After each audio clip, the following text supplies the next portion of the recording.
तळेगाव दशासर येथे रस्त्याच्या भूमिपूजन व लोकार्पणासाठी तब्बल 1,39,00,000 रुपयाचा निधी उपलब्ध करून दिल्याबद्दल माननीय श्री प्रतापदादा अडसळ आमदार धामणगाव रेल्वे विधानसभा यांचे मनपूर्वक आभार करते।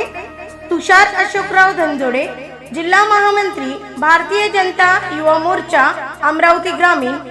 या विकास कामामुळे गावातील नागरिकांना उत्तम रस्त्याची सुविधा मिळणार। तळेगाव दशासर येथील 139 लाख रुपयाच्या कामाचा भूमिपूजन व लोकार्पण सोहळा रविवार दिनांक 17 मे 2026 रोजी सकाळी 11 वाजता। स्थळ तळेगाव दशासर, तालुका धामणगाव रेल्वे, जिल्हा अमरावती। तरी सर्व नागरिकांनी उपस्थित राहावे ही नम्र विनंती।